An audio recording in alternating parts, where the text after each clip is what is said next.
Hey everybody, I'm Chuck. And I'm Simon. And we're here from Baldwin Filters, and we are going to show you a general installation of a Lube spin-on filter. So to start this, quiz for Simon, what are we going to do first when we go to install this filter?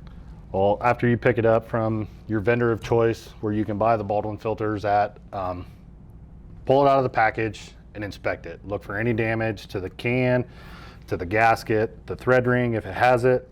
Just make sure there's no damage before you do your installation. Why is that so important?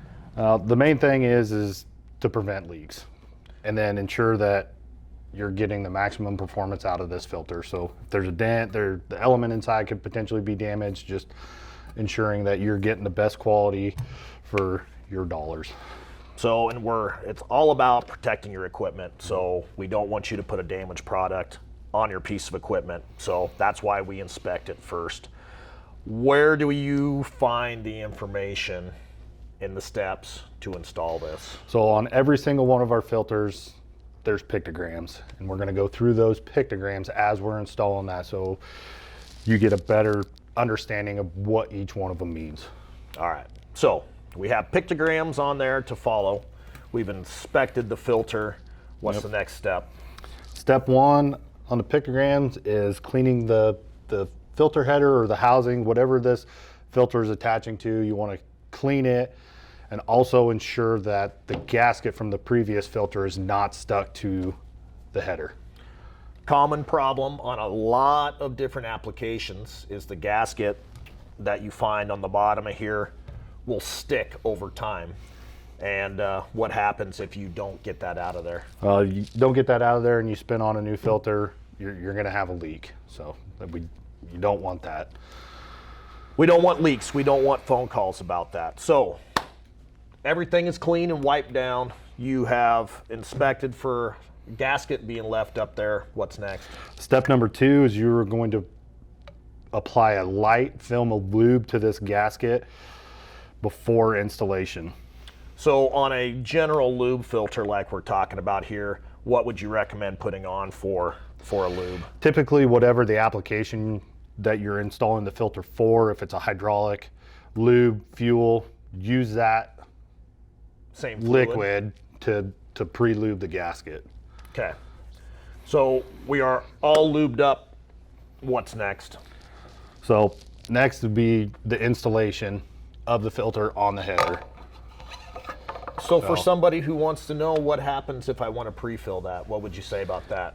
We suggest that you don't pre-fill on certain applications. The reason being is keeping contaminants out of the clean side of the filter when you're pre-filling. Yeah, we don't want to have any kind of foreign debris in there that will get in your oil system, your fuel system, whatever we're doing.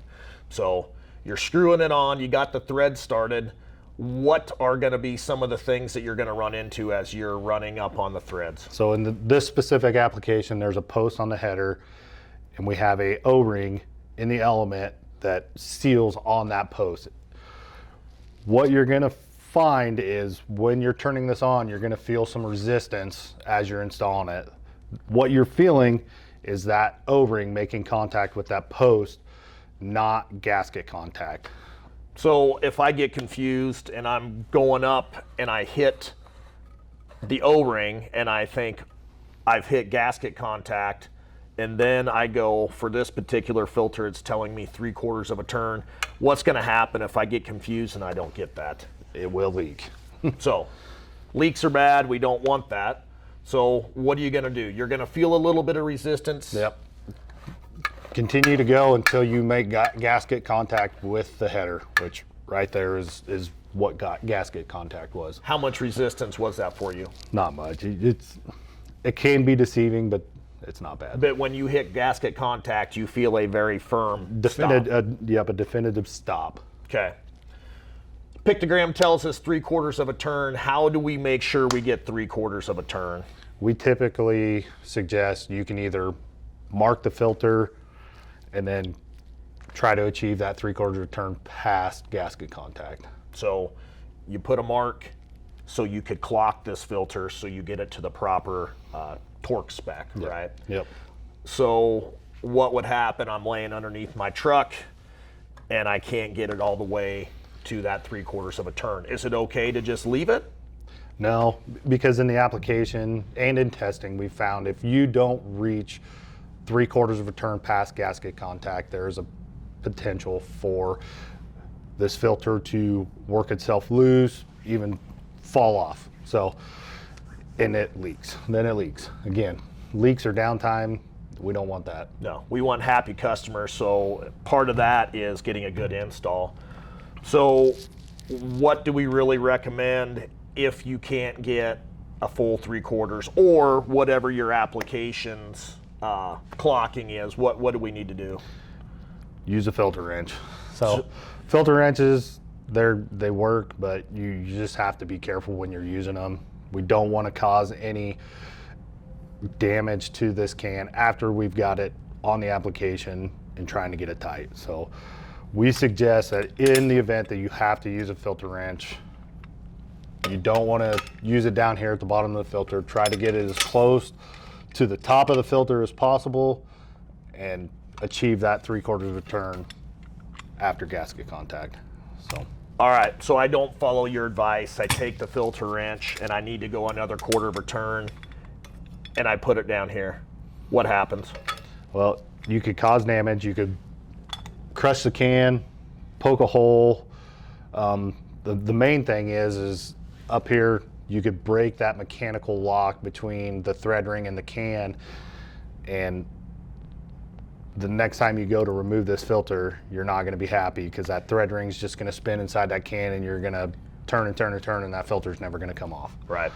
We don't want that phone call. We don't want that mechanical bond to be broken there. So that's why we don't recommend using filter wrenches for anything other than removal.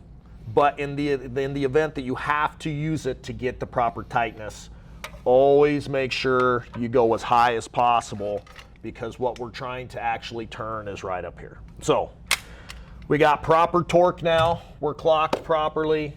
What's the last thing that we really want to do once it's on the vehicle? You're going to inspect it again to make sure that you haven't caused any damage in that installation. Start the vehicle, fire it up, get some oil flowing through it, make sure there's not any leaks. So the one last thing that we would tell you, if you have leaks, drips, any kind of issue when you're done with your install, stop, look to see what it is.